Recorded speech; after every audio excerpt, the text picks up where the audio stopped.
But I give it though when it comes to Outlast Trials. I feel like this game does a perfect representation of what a horror game should be. It's like from one aspect, if you are not easily scared by stuff, then the game can be comedic, right? But when you're not into horror stuff, it can get pretty scary. I mean, my friend was shitting his pants and he cannot deal with horror stuff. So I just feel like the game is like super well done when it comes to like balancing out the scary part while also being comedic. Not only that, it's a co-op experience. There's a lot of updates coming out all the time almost. New ways to like play something different, right? And story is insanely well done in Outlast Trials. It unironically feels... I feel by the way. It unironically feels like the game is just progressing in real time. Like, it genuinely just does such a good job at making the story feel like it's actually progressing in real time. Like, the updates feel so, like, put together with story-wise. It's just insane. I don't think any other developer on the market right now than Red Barrels knows exactly how to make the story part super, like, smooth and feeling like it's, you know, happening. Rather than, you know, like, kind of trying to make shit. Also, it's really well done in the sense that if you just want some story that doesn't, like, you know, just force you to listen to it, you don't have to. Because most of it is kind of just lore that you can read. And doing rebirths also gives you like snippets of what's going on in next games, because Outlast Trials is a prequel to Outlast 1 and 2. You ironically learn more about Outlast 1 and 2 in Outlast Trials. And that's basically what I've heard from a couple people that are kind of Outlast fanatics as well. So I feel like that makes sense to say. Variety of trials as well. Same locations, but like different parts of the location, so you can like actually explore. Cool main, like, you know, prime assets, which are basically Coil, Gooseberry, and Franco. And there is the next one coming in soon. So that's also nice. So yeah, I really just see Outlast Trials as being that perfect, like, balanced way when it comes to horror genre. It can be scary, it can be comedic, it can just be like, you know, something for like speedrunners as well. Which is kind of recurring theme in horror games. They kind of changed themselves into like, you know, something that's a speedrun after you're basically like done with it, right? And it just does such a good job at it here in this game. It also does body horror very well, without being like too much, though depending of course. You know, like defying... There's no way. Well, I mean, when it defying in Outlast fashion, it's actually pretty tame. They don't really like, you know, stop at anything normally. Here it's actually kind of unironically balanced out, yeah.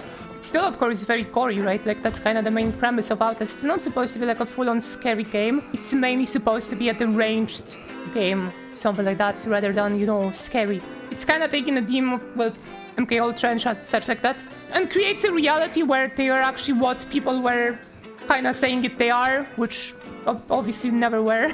But it's also kind of cool. It tries to, like, you know, shape itself to be somewhat realistic. I just feel like that this game does everything horror should do, so balanced, in such a balanced sense. Like, it's not trying very hard to scare you in a lot of situations. There are, like, moments that try to scare you, but there isn't really that much about it.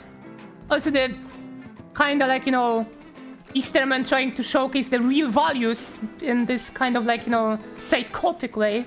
Also, I find that very cool. That's also a very important aspect of horrors, where they try to show you that the antagonist has a motive that isn't, like, you know, super scary or disgusting. They try to, like, paint him in that way. Of course, you never feel like that, but that's also, like, a part of horror that is very important. Like, all of the good checkmarks in horror are in this game. Not to mention the game looks super good. Like, graphic style in this game is absolutely insane. Like, it does such a good job to look dark and gruesome, but also somewhat artistic, even I would say. Of course, in a deranged sense, but still artistic. And yeah, lore is plenty in this game. Plenty. It's a horror game with a lot of escape, like, styled room shit, but it's just good.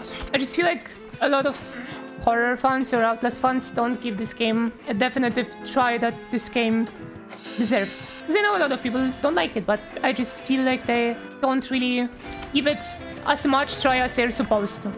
Don't explore. And that's kind of what the game is about, right? The maps are huge. Though to be fair, 3,000 players is still pretty good for a horror game. let's be honest, not a lot of people like to play horror games or gory games, so still pretty good, but definitely deserves more. Red barrels are just amazing at doing horror. Body horror especially, they're insane at that. I don't know what the fuck they are taking, but I definitely don't want to try that ever. They got some pretty wild ideas. Not to mention, of course, the stealth elements and such. Like, the game is such a balanced thing in every single term of what the horror games usually are. That's basically what it is. What else is there? The missions, right? Like, just like the whole mission concept. Heck, even like secret achievements you can get to get like certain cosmetics. Cosmetics also are very good, like they're so good at them. The only thing I kinda don't like is that it's supposed to be a co-op with progression and there is a cap on level. The cap on level is basically 75 as far as I've read on Reddit. The Outlast Trials Reddit, that's the highest level you can achieve. It's basically all the perks, right? On max. Finally battery, which I feel like it should just be like, you know, something like, I don't know, 500 if not more. Just so you can like feel that there's something happening all the time, right? It's a very, very small complaint. It's just perfect. That's all there is to it. It's just perfect. Welcome, welcome. This is the post-stream jelly right here. Post-jelly clarity stream stuff.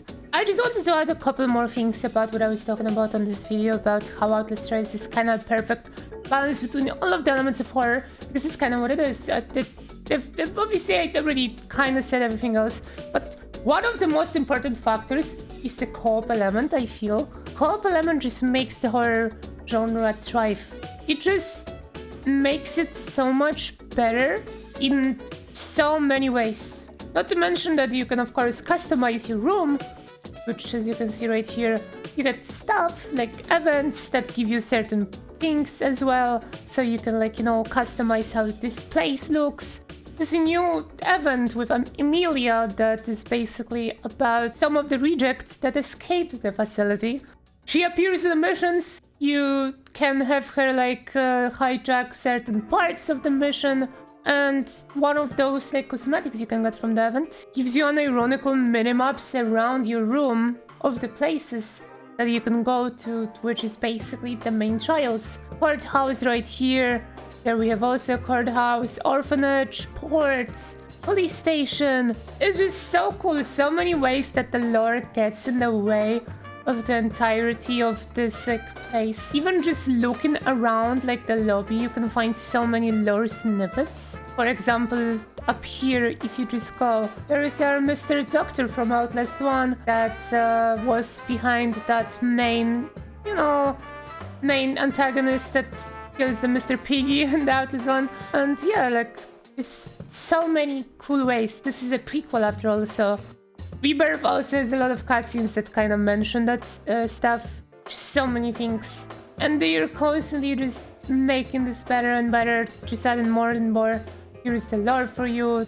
This right here is basically everything lore related.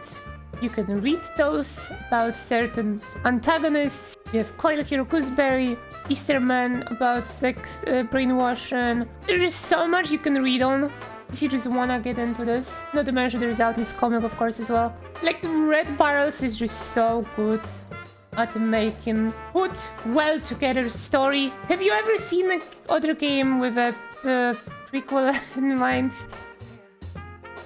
I just wanted to make a whole dedicated video for this game about how insanely well put together this game is with every single aspect.